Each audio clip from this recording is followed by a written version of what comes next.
Good morning. I'm the Reverend Doug Watkins. I'm your interim lead minister. I am pleased to welcome you here to worship this morning. Whether you are here on site or watching from home, we are a united community. This is a liberal community of spiritual seekers here at Eliot Unitarian Chapel. We welcome you all in the fullness of your age, your race, your ethnicity, your ways of being in body and mind. We welcome you in your gender expression and sexual orientation, and whatever your religious background. Our core values here are freedom, reason, respect, and appropriate for this month, love.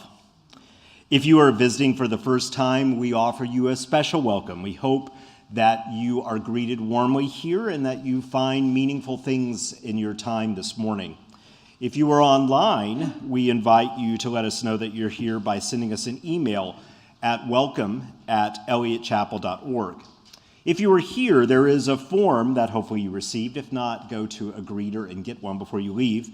We ask you to fill it out. If you have children that are part of today, we invite you to fill out information about them on the back as well. We want you to also know that we are trying a new feature to help you access more of the worship here that helps you know more about the special music that's presented.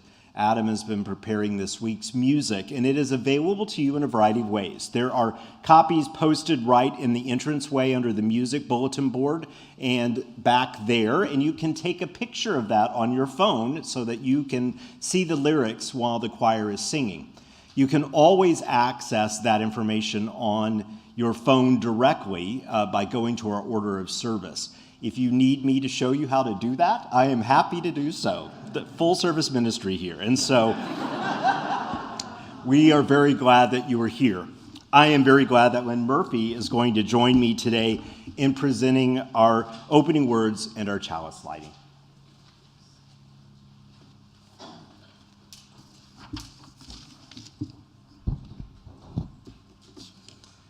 We begin by lighting our chalice, which is a part of our Unitarian Universalist tradition. Most of our congregations have a chalice that represents a variety of things, but comes from our idea that we seek to be a beacon of reason and compassion in the world. Our opening words are written by Reverend Joan Javier Duval. You are beloved and you are welcome here. Whether tears have fallen from your eyes this past week or gleeful laughter has spilled out of your smiling mouth. You are beloved and you are welcome here, whether you are feeling brave or brokenhearted, defiant or defeated, fearsome or fearful. You are beloved and you are welcome here, whether you have untold stories buried deep inside or stories that have been forced beyond the edges of comfort. You are beloved, and you are welcome here, whether you have made promises, broken promises, or renewing your promises. You are beloved, and you are welcome here, whatever is on your heart, however it is with your soul at the moment. You are beloved, and you are welcome here. In this space of welcome and acceptance, commitment and recommitment of covenant and connection, let us worship together. May we rise in all the ways that we do and join our voices together in love will guide us.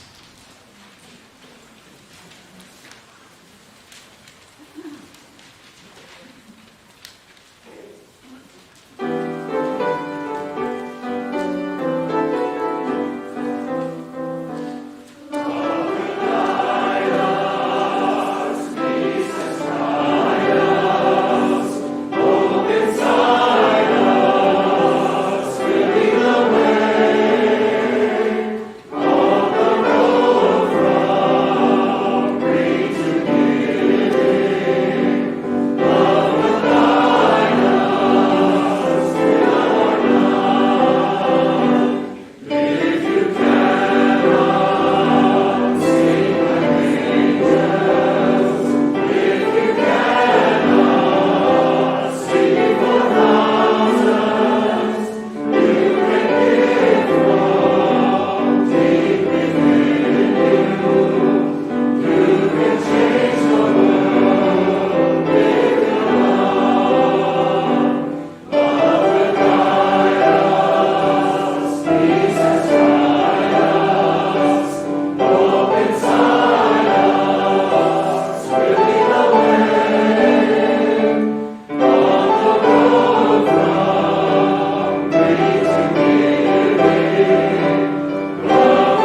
community, and so we recite our covenant, or a portion of it, together every week to remind ourselves about how we agree to be together.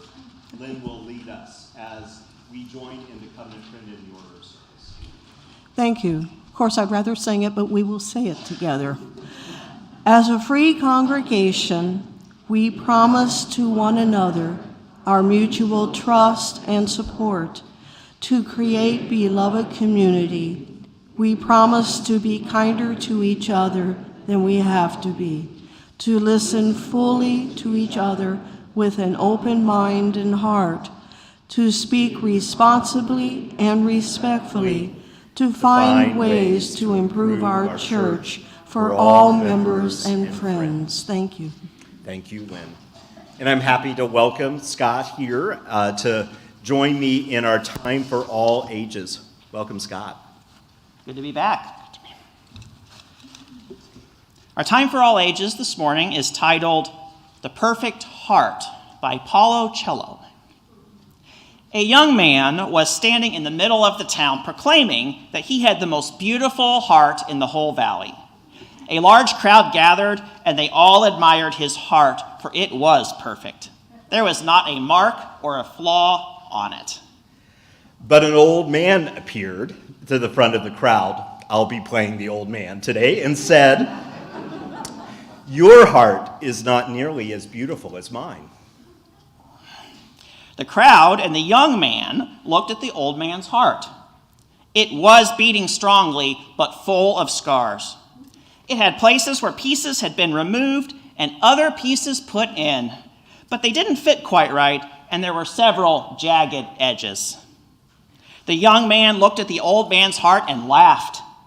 "You must be joking. Compare your heart with mine. Mine is perfect, and yours is a mess of scars and tears." "Yes," the old man said, "yours is perfect looking, but I would never trade it with you. You see, every scar represents a person to whom I have given my love. I give a piece of my heart and take it and offer it to them. And often they give me a piece of their heart, which fits into an empty space in my heart. But because the pieces aren't exact, I have some rough edges. Sometimes I've given my heart away, and the other person hasn't returned a piece of their heart to me. There are empty gouges. Giving love is taking a chance. Although these gouges are painful and they stay open, they remind me of the love that I have for these people too. And I hope someday they might return and fill this empty space in my heart. So now, do you see what true beauty is?" The young man stood silently with tears running down his cheeks. He walked up to the old man, reached into his perfect young and beautiful heart, and ripped a piece out. He offered it to the old man. Graphic, but true. The old man took this offering, placed it in his heart, and then took a piece from his old scarred heart and placed it in the wound of the young man's heart. It fit, but not perfectly, as there were some jagged edges. The young man looked at his heart, not perfect anymore, but more beautiful than ever, since love from the old man's heart flowed into his. As we explore love, we explore both the ways that it is an incredible gift that we give to each other and also how it asks a lot from us. This story, adapted from a very, very old story, reminds us in a powerful and vivid way just how personal and full of risk as well as full of gain the giving and receiving of love is. So we'll explore more about the various ways we can learn from love together as we continue the worship service. I look forward to hearing more about what all of you in religious education explore today, and we'll sing you out with our love as you go to religious education.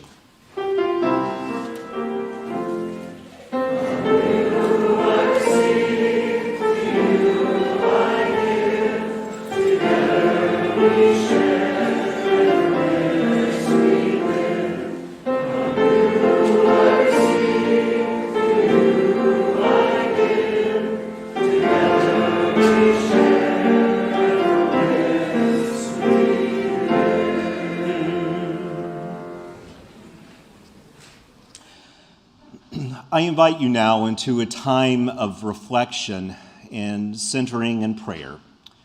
Prayer can mean a lot of different things. For me, the common thread is always that it is a chance for us to open our hearts and minds and honestly present what is important to us in this time and place. I am aware, as I'm sure you are, that in the past few weeks, there has been so much that could fill our minds and hearts. We continue to grieve and to reckon with what has happened in our country in terms of the death of Tyree Nichols. We continue to think about the divisions and the ways that prejudice and those divisive ideas do great harm and change lives forever. We realize the ways that as a world we struggle with our climate, with our relationship with each other. And so in a spirit of how love may help us and an open heart may guide us, I turn to the words of Naomi King. In preparation for that, I invite you to find a comfortable way to sit in your chair that feels grounded and open, and to take with me 3 deep breaths. Breathe in deeply and release some of the heaviness of the week to be present. Breathe in the love in this room and breathe out a spirit of peace. Breathe in an awareness of this moment.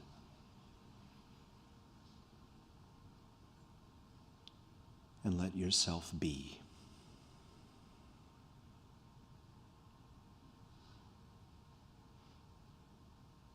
When the world and its violence shatter the joy of a moment, we pause and reach out for the hands that remain. We open our hearts with love. When despair rises as a monster from the deep and drags down one of our own, when hatred and anger rage in fire and suffering, we bend to pick up the wounded, to bind up ourselves, and we open our hearts with love.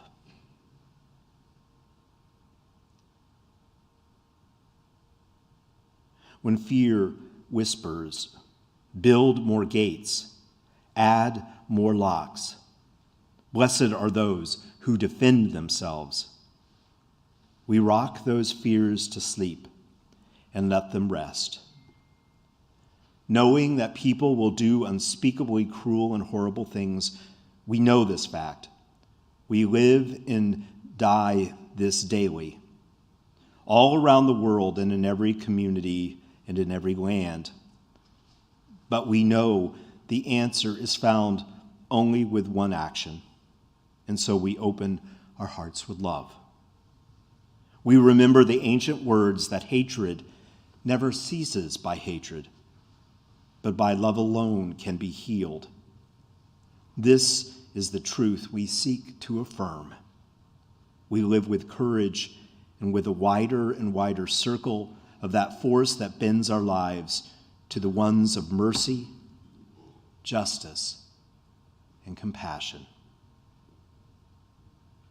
In love, we pray for those families, those individuals, all the persons here and everywhere who are desperately sure that there is not enough love in the world for them to have some, who are desperately sure that they do not matter. In love with life, in love with the beloved, however we understand that idea, we turn to answers that offer assurance that you are loved, you are lovable. We will and do love you. In that spirit, for a moment, turn your mind to those you are holding in your heart this morning. If it would be meaningful to speak their names out loud, I invite you to do so now.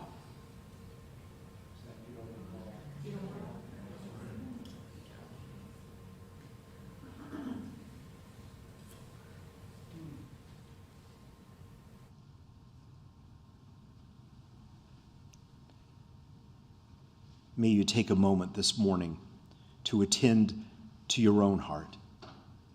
And from that place, to give energy to your life's work, to love. For ultimately, it is the only legacy that matters. We hope and pray this in the name of that love which we explore today. Amen, and blessed be. May you remain seated as we join together in hymn number 95.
As we move into our time of offering, it is both a practical time for us to share our resources, but also a time of thinking about our own lives and the ways that we have been gifted and what we want to do with that gift in all of its ways. We are pleased that it is part of our tradition here every month to share half of our offering with an organization that does important work in our community. In February, the recipient is Metropolitan Congregations United. The mission of MCU is to harness the moral authority of St. Louis congregations to work for justice. And we, with them, put our faith into action by developing leaders who move their congregations and organizations to change public policy for the common good. We have been members of this congregation group for many years, and it helps us fulfill our commitment to justice, equity, and compassion for all. Some of the key issues are breaking the school-to-prison pipeline, police reform, justice reform, access to health care, and voting rights, among many others. May we find a spirit of generosity to support our continued partnership and this important work as the offering is given and received.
Thank you, Adam.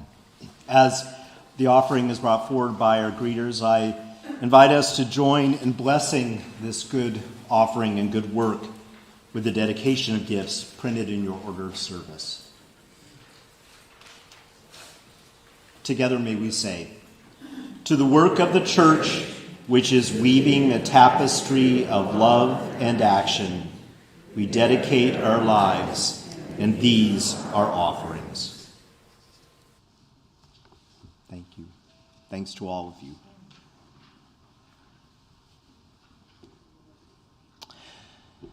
So we begin a new theme this month, and as is often the case, I hope today in our time together to offer ways for you to think about this theme.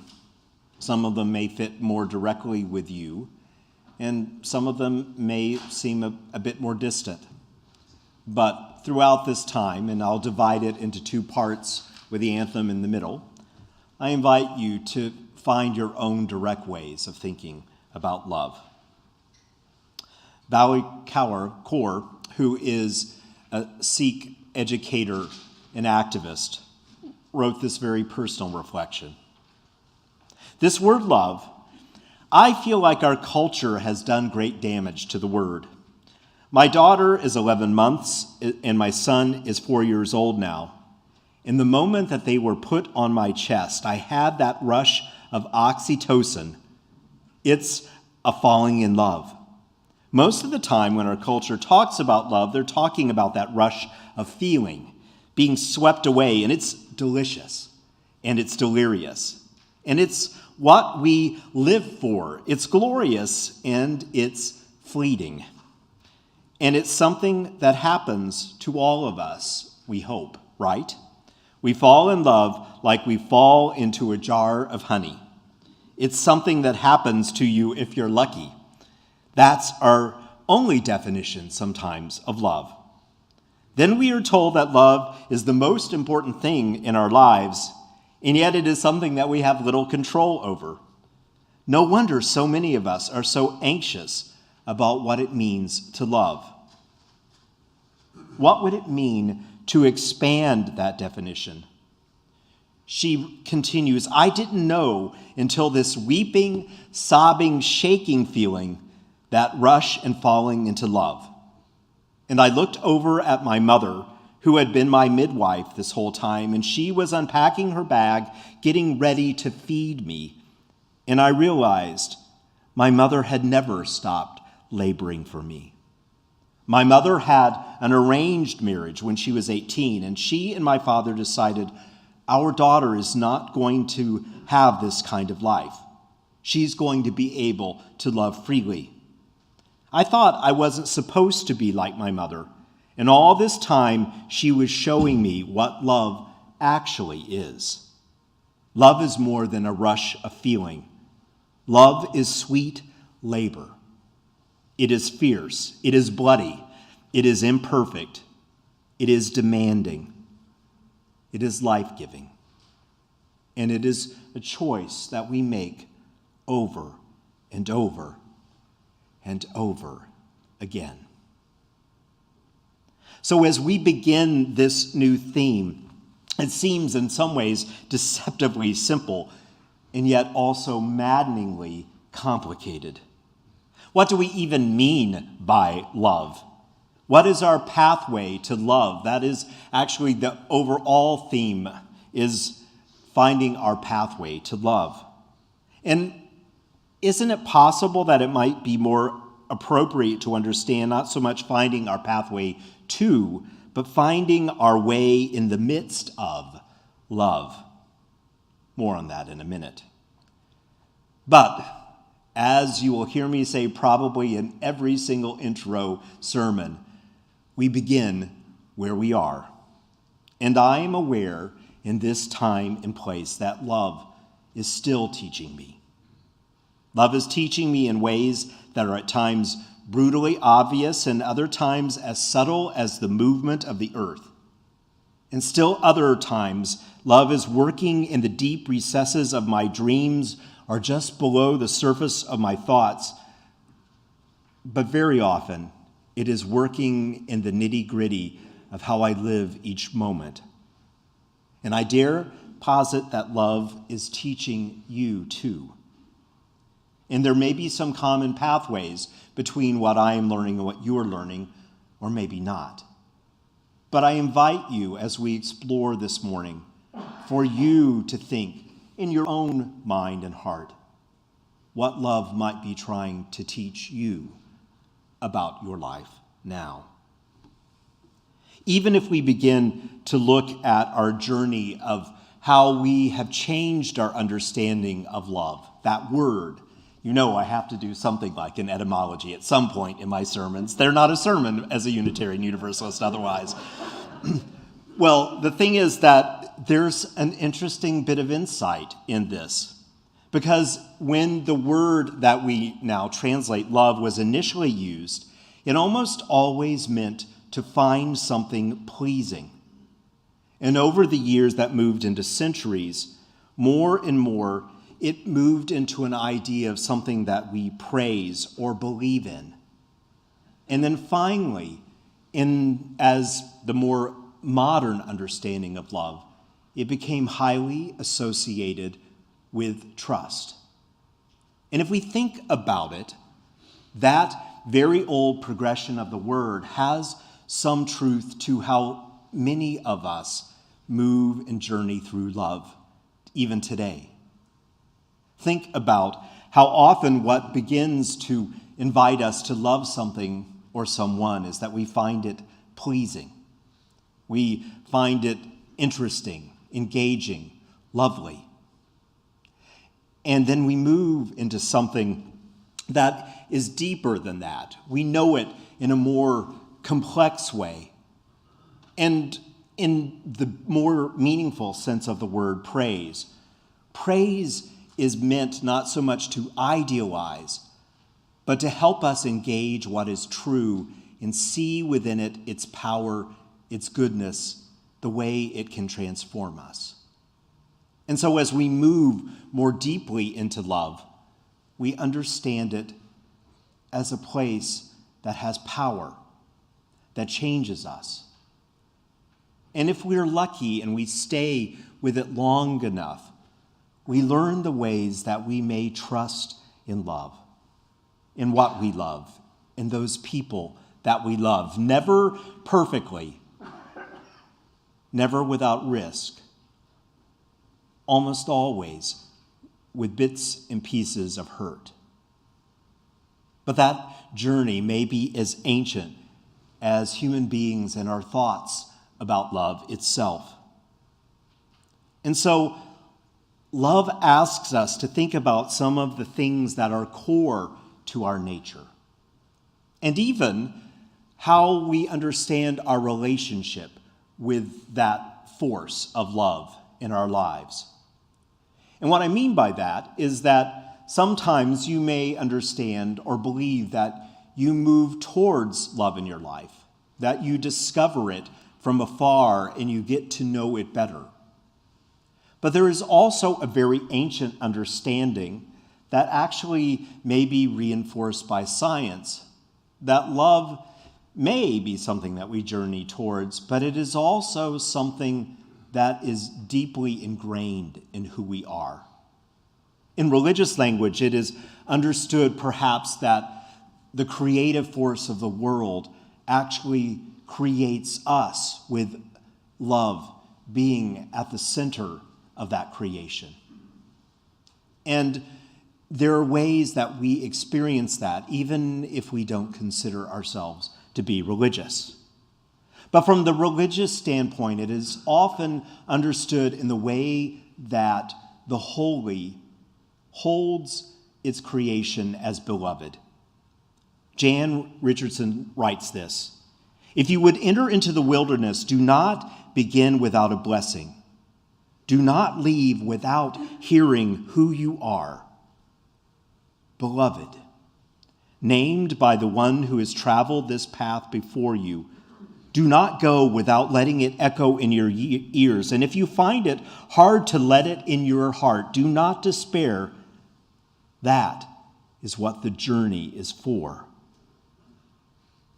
So even if you don't believe it as a theological stance, it may be that there are ways that our being is soft-wired towards that which creates love. Jeremy Rifkin, who is an American economic and social theorist and undoubtedly has written books that you've either read or heard of, wrote a book entitled Empathic Civilization. And he talks about some studies in science that have begun to find that mirror neurons in our brains fire up similar parts of our brain when we simply see someone going through a powerful experience that is very much like what happens in the brain of the person who is actually having the experience. Our brain in some way reacts as if we are having that experience. And a lot of behavioral folks have concluded that that is one of the powerful ways that empathy begins to make its way into our life. And that, in truth, unlike often what our culture teaches, one of the most preconceived directions within not just human beings, but many animals as well, is towards sociability and attachment and affection and companionship as essential to their being. At about the age of 2, we begin to have a rudimentary understanding of selfhood, and that continues to develop our sense of empathy even more. From that core urge towards connection, we begin to understand that we are individual beings and that others are differentiated from us, but also share some essential qualities that make us alike in important ways. And then at about the age of 8, when we begin to, for the first time, understand the concept of our mortality, of our finitude, of the fact that we each have our own individual life that will at some point end, and that ongoing life will be a combination of wonderful and hard moments.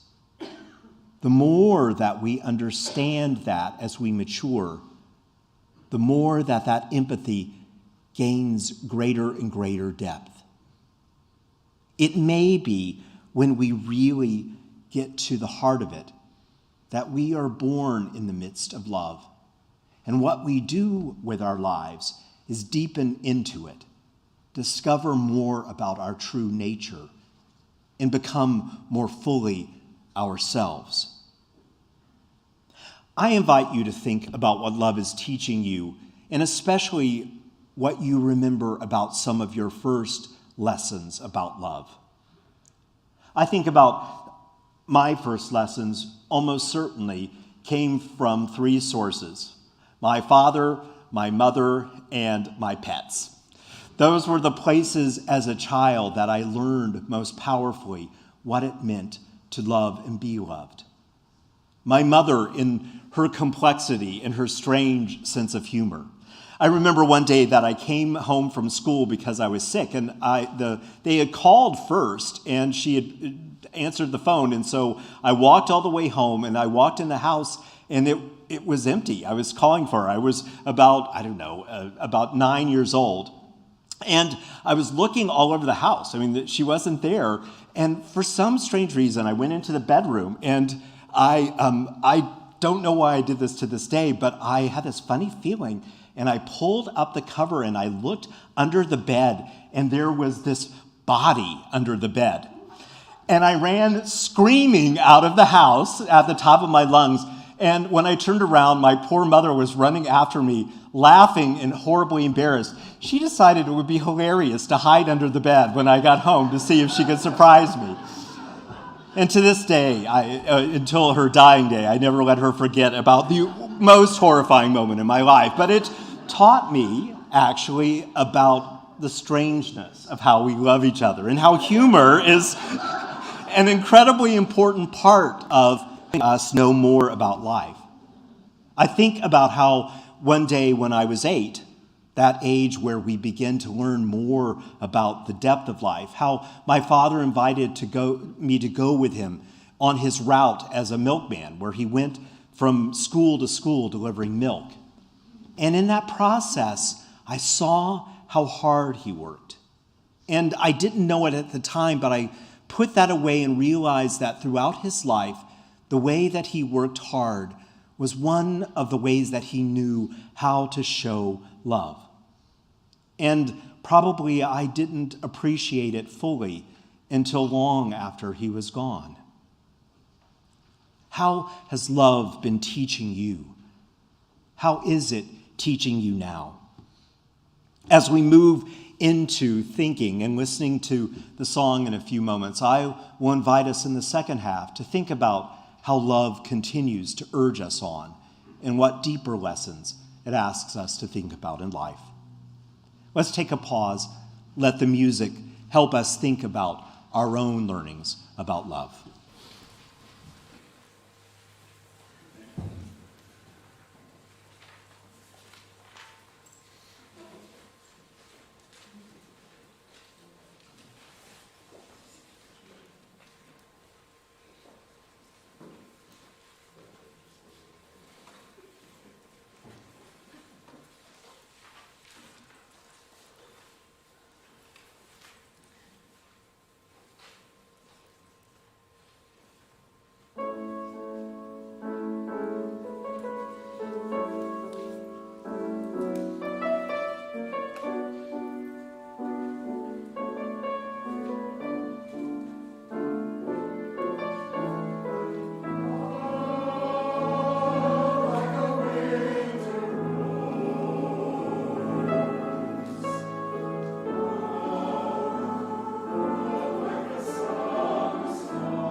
For the second brief reflection, I begin with a similar image to the first half because Really, birth is one of the experiences that one way or another, we will be one of the two beings that are part of that experience.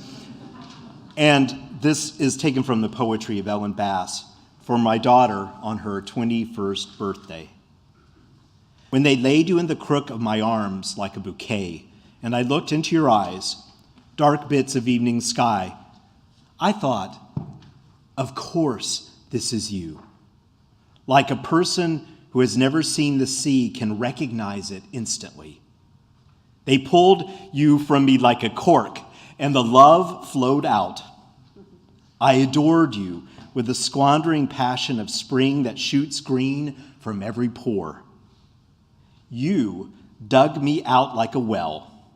You lit the dead wood of my heart. You pinned me to the earth with points of stars. I was sure that kind of love would be enough. I thought I was your mother. How could I have known that over and over you would crack the sky like lightning, illuminating all my fears, my weaknesses, my sins? Massive the burden this flesh must learn to bear. Like mules of love, it is.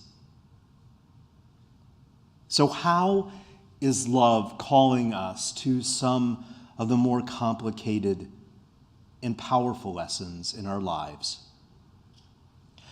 In a variety of ways. I think about the ways that love really has taught me in the most haunting and life-changing ways, and there is always some difficulty to it. I think about one afternoon when I was playing hooky after a meeting, and I just needed a few moments to be by myself, and I went to see a Merchant and Ivory film that wasn't one of their best. It was called Le Divorce, and it had an amazing cast, but I was so bored that I was thinking of other things during the film. And suddenly I had, almost as if there was a tablet in front of me, 4 revelations about my life. It was this epiphany moment. And I'll only tell you one of them, because it fits most. I realized that the relationship that I had been in for 12 years was not merely dysfunctional, but it was doing damage and hurt. It was hurting both of us, and it actually had gotten to the point that it was hurting the people around me. And I also realized that after 12 years, love asked me to take the time to say goodbye to it, into our relationship, in the right and patient way. And I did my best to do just that. I think about the time that love asked me as I was listening to one of my closest friends in the world, Anne, who was a Unitarian Universalist minister, who for 17 years struggled with having both multiple sclerosis and a slow-growing brain tumor that stopped them from treating either of them effectively. When she told me, after years of me being her confidant, that she had decided that it was time for her to be assisted in ending her life, that she had gone to see multiple doctors to talk about it and psychiatrists, and that was the only choice that made sense for her to end her life while she was at a place where she could live the life that she most wanted to be remembered. And she asked me if I would be willing to do her eulogy. And I did those things. Love asks us to think about what love really means, what it means to give yourself to someone and to let that power change you. At the age of 58, it is still amazing to me to think about the power of falling in love. But I'm most taken with the way that love continues to work in us and asks us to change our lives. How is love working powerfully in you now? Maybe in ways that are very hard to take in. but how can you sit and be with it and see what it asks and what you can do in response to that call? Part of what this community is about is supporting each other as we think about the hard questions in our life and do what we need to do to respond to them in and in the midst of love. As we continue this month and we think about how love is a part of our work for justice, how it is a part of how we understand this congregation, may the depth of that love, the power and the joy of that love, lead us into a place of greater life itself. May we make that journey together in love. So may it be. I invite you to stand and join me in number 34, Though I May Speak with Greatest Fire.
As we prepare to leave this place, may we remember the old and new ways of thinking about the power of love.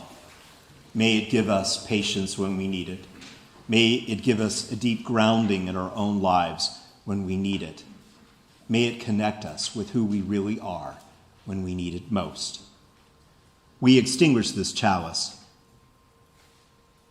but not this wisdom old and new, not the power of our commitment to a more dynamic and radical love in our own lives, not the warmth of human touch and human connection and connection with all of life. These remain until we gather into this space again. I invite you to take a seat and receive one more gift of music.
Thanks to all of you for joining us this morning.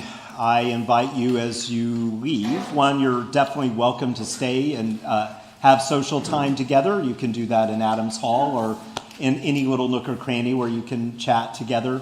I invite you to take a moment as you leave to find someone that you either haven't said hello to in a long time or don't know at all, and for a few moments get to know each other. May the rest of your day and this week bring you great blessings. We'll see you here next week.